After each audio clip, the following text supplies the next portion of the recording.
Yeah. Richie, this bitch laughing. Yeah. 414 boy, 414 boy. She boss, nigga, I'm a 414 boy. 414 boy, 414 boy. She boss, nigga, I'm a 414 boy.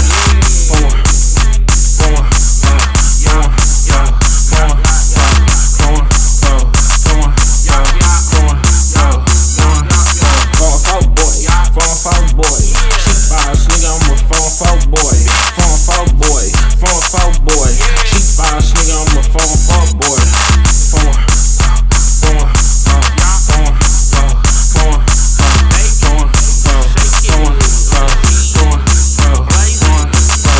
She boss, nigga, what's that word, money? Top in, money. Yeah. Fire. 414 boy. What's that word, my nigga? It's the 414 Boy Podcast, nigga. What's that word, nigga? Now, episode 1, we got it motherfucking cracking off the bat. We got it cracking. The first episode, we got it cracking off the bat. Vernon Avenue. Nigga, we got it cracking off the bat. Now today, my niggas. I have a special motherfucking guest, bro. My nigga Will. Some call him Big Will. Some call him Will. Some call him Roscoe. You ain't family like that to call him Roscoe, though. You don't get to fucking say that, nigga. Shut the fuck up. You don't get to say that. That's Big Will, though. That's Will right there. Say what up, Will. What it do? You know what I'm saying? We in this motherfucker, man. He's going to be a permanent person on here, a permanent co-host on here, as well as my nigga Darren, Dizzy. He coming next, you know what I'm saying, probably next week. So y'all tap in. Y'all get ready for that, you know what I'm saying? It's going to be live in this motherfucker. Now, I'm going to take a motherfucking shot to get us cracking today. You know what I'm saying?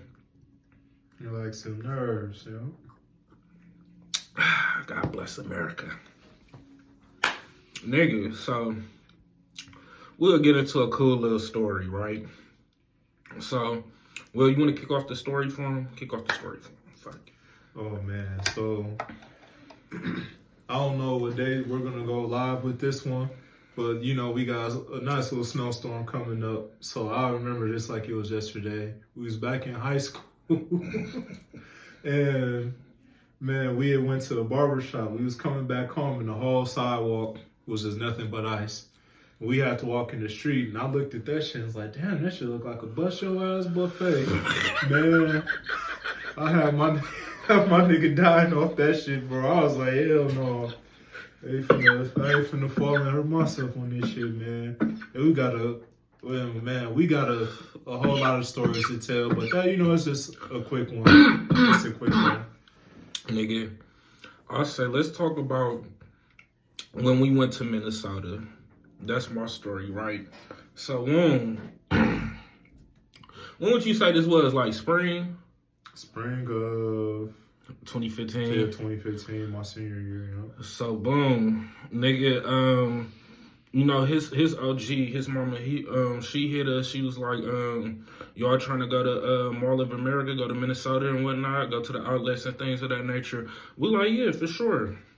So we saved up a little cheese. You know, we young niggas at that time. We probably 18, 19, some of that nature. So we save up the money and stuff like that. I think I'm working at Family Dollar at the time. I save up the motherfucking money and shit, goddamn it. I'm like, shit, I'm finna get me some shit out there. Like, you hear all these good things about Minnesota, Mall of America, the outlets and things of that nature. I ain't never been. I'm like, fuck it, let's do it. It's up. Mm-hmm. So, goddamn it, yeah, we save up, we do what we do.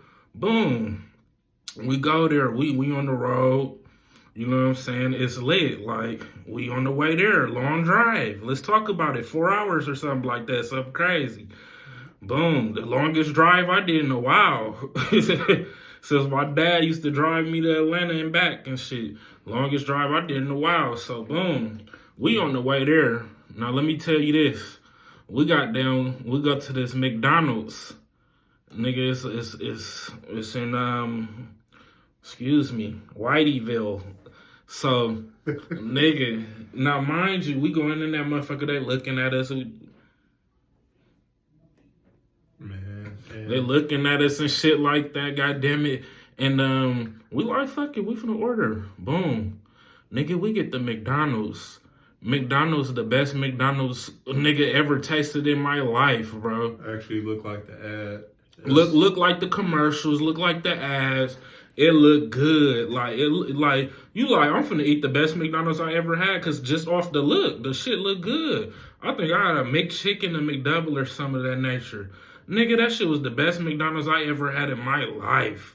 I'm like, what the fuck? Whoa. Nigga. Man, I don't want to get off topic, but I had a McDonald's like that down in Racine once. Yeah. I don't want to get too far off topic. Man, that man. motherfucker was busting for sure. Man. Nigga, we eat that McDonald's, we back on the road. Nigga. Boom, we get to the hotel we staying at. Boom, we in that motherfucker saloon. What we do from that point on, you remember?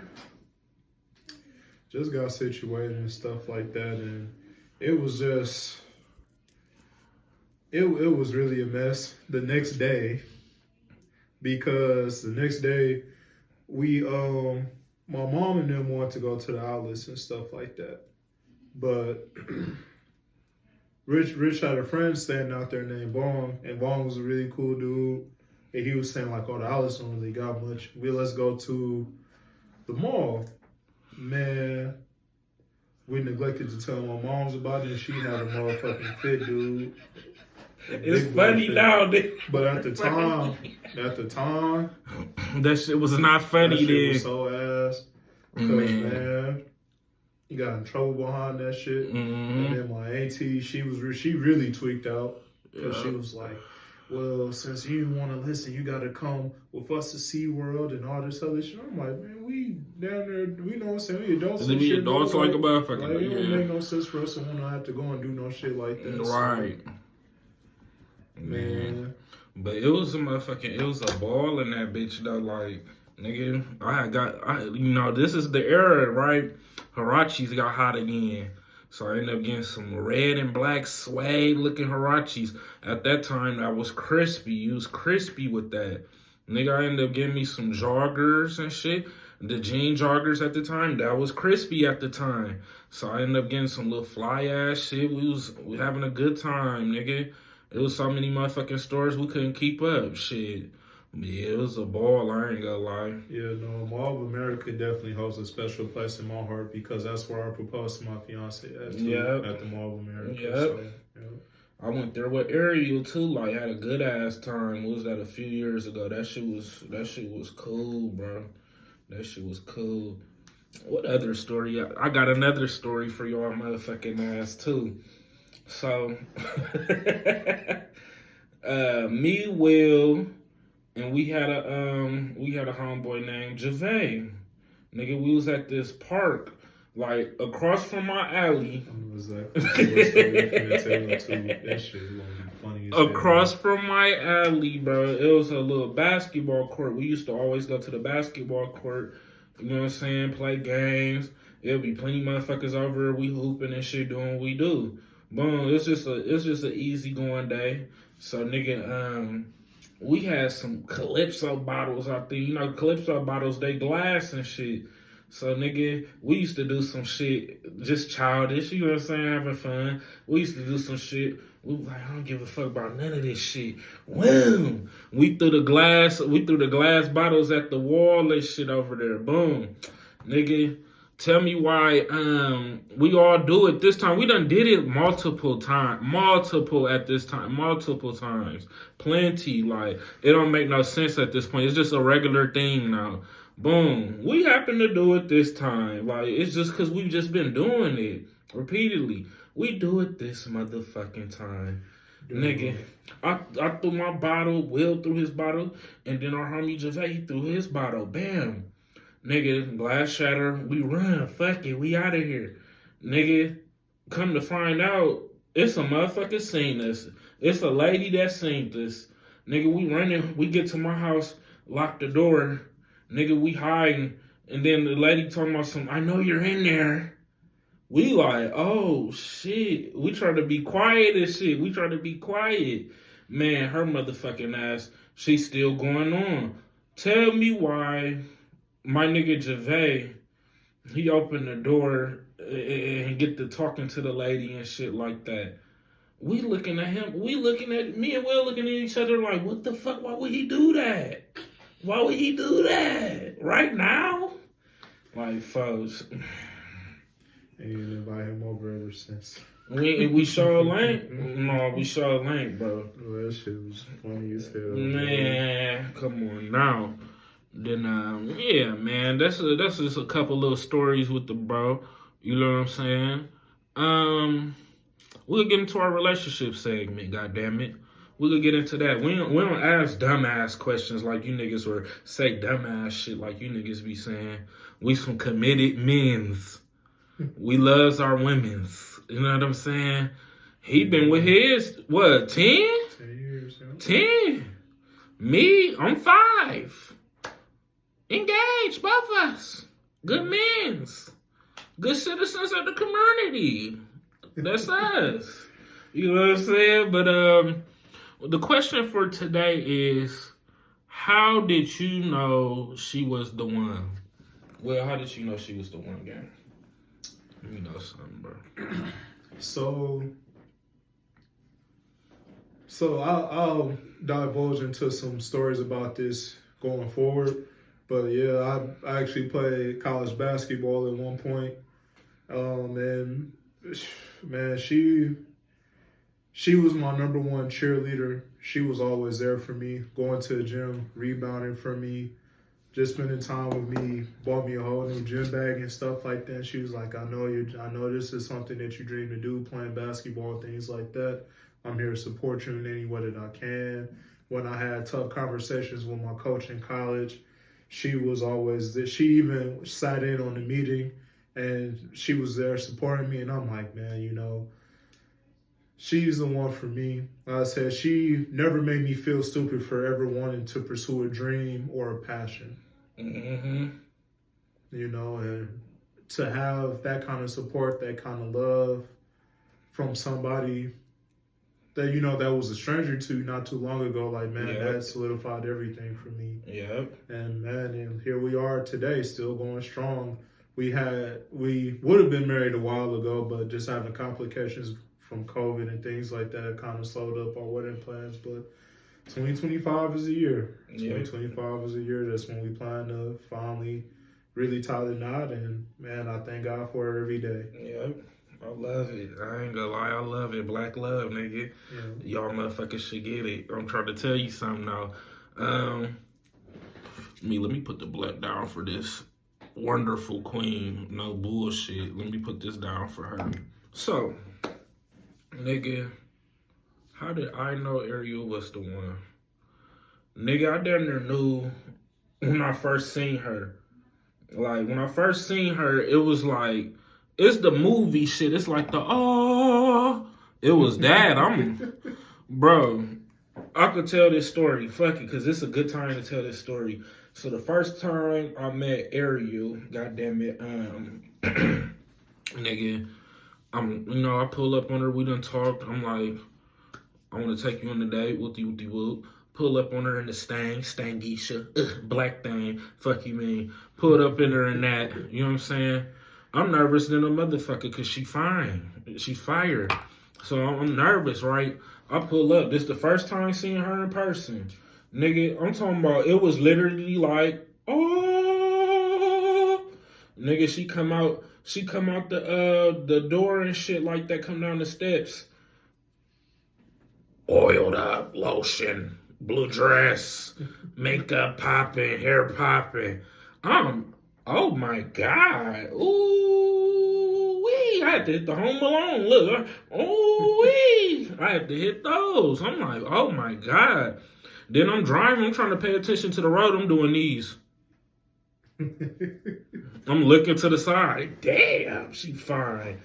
But then, as you start, of course, everybody starts off lustful. You know what I'm saying? Like, they just so beautiful. They just saw this. They just saw that. Nigga, I got to know her spirit. I got to know her heart. I got to know the type of person she is. I got to see how caring of a person she is, how loving of a person she is. And it was just different to see because I've been in a lot of different relationships and situations to where I felt like I was giving more on the caring end. I was giving more in you know what I'm saying? I'm putting more into it and things of that nature. You know what I'm saying? Like putting way more into it than the other person. And then to see somebody who matches and sometimes oversees what, you know what I'm saying, I can bring, it's just a beautiful thing. It's rare to see. It's a beautiful thing. You know what I'm saying? Yeah, and then another thing threw me off is like, as men, I feel like we so used to paying for the dates and things of that nature. Our second date, our first date, of course, I paid for it. You know what I'm saying? Second date, she was like, "I'm taking you on a date and I'm gonna pay for it. You don't say nothing." Woo the woo. I'm like, what? Yeah. Huh? You finna pay for the whole day? What is you talking about? Like, bro, I ain't never had that done. Never had that done. Like, it's like, what the fuck? Like, it's like you really give a fuck. You really care, cause not nobody who don't care finna pay for no motherfucking day. Nobody's doing that, boss. Like, no.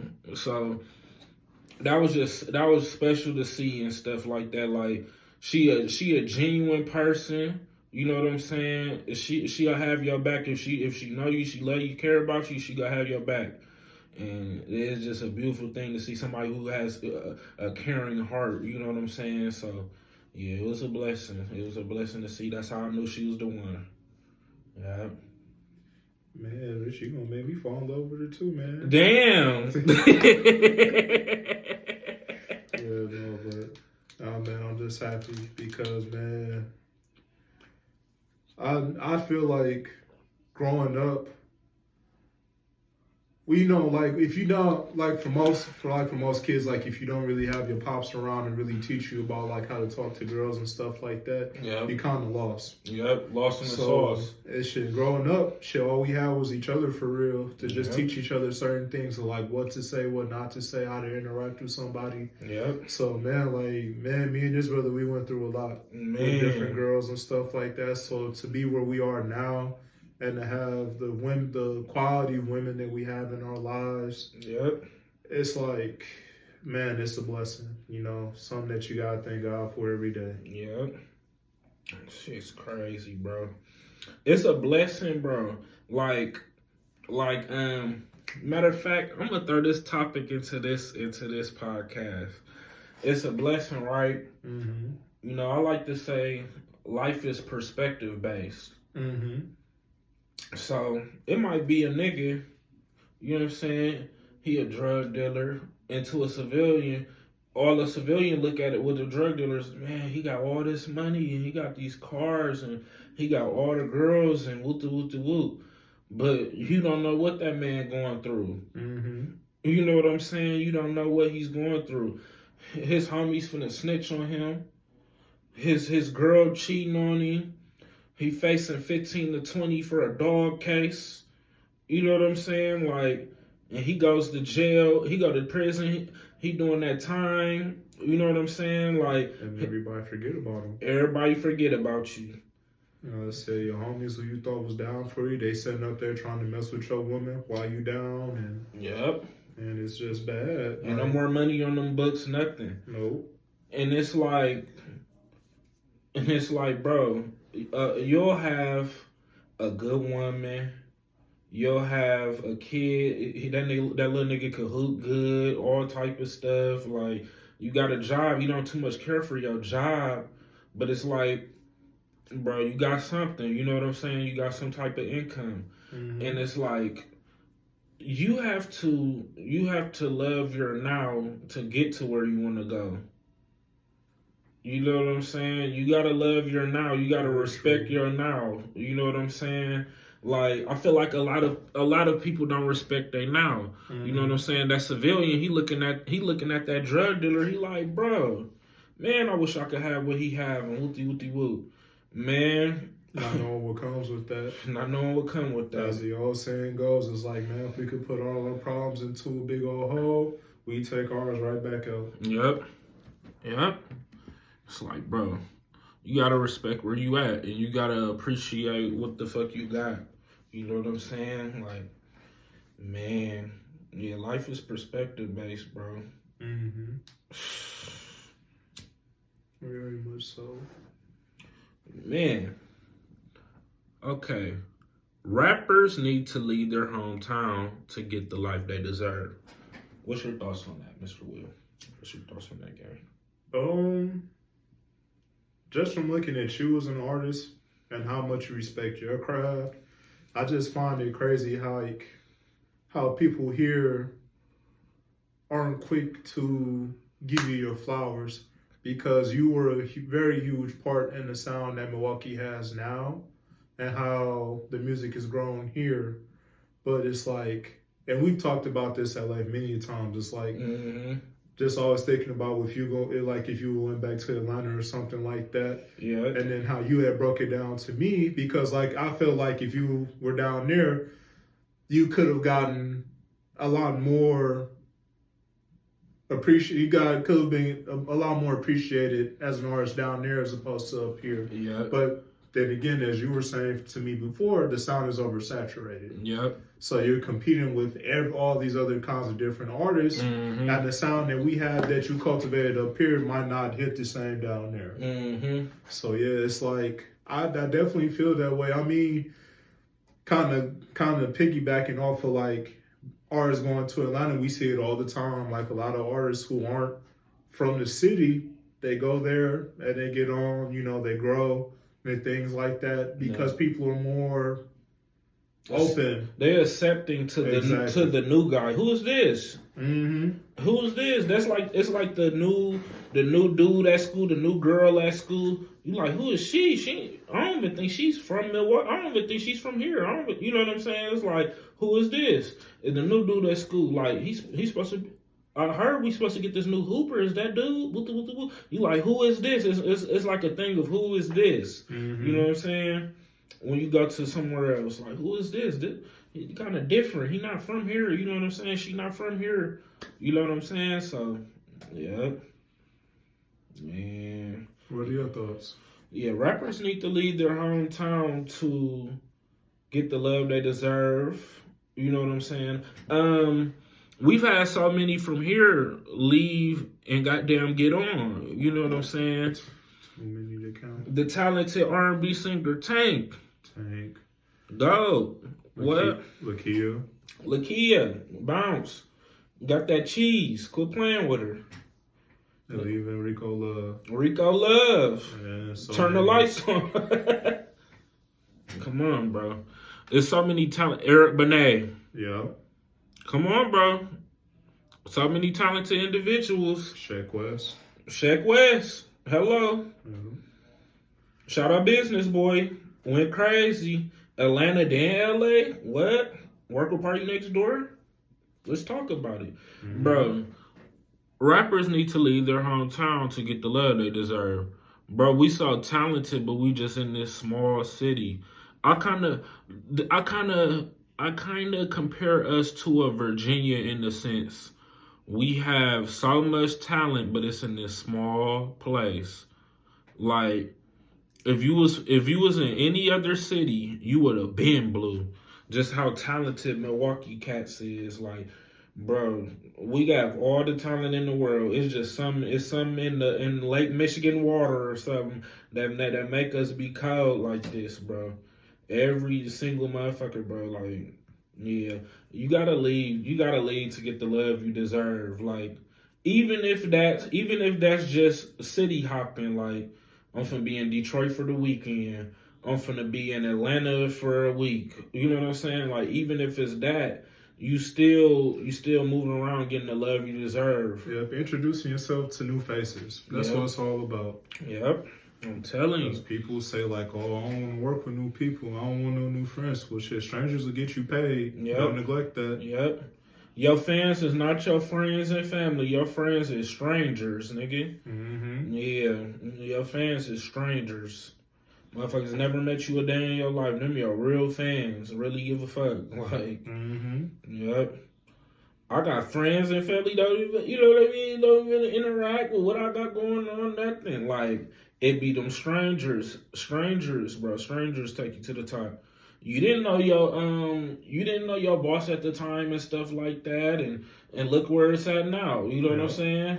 We built a great relationship, and you Yep. can't neglect those things. Yep. Straight up. So, let's get into this. Mm-hmm. Why do people not like the current state of basketball, and what can change it?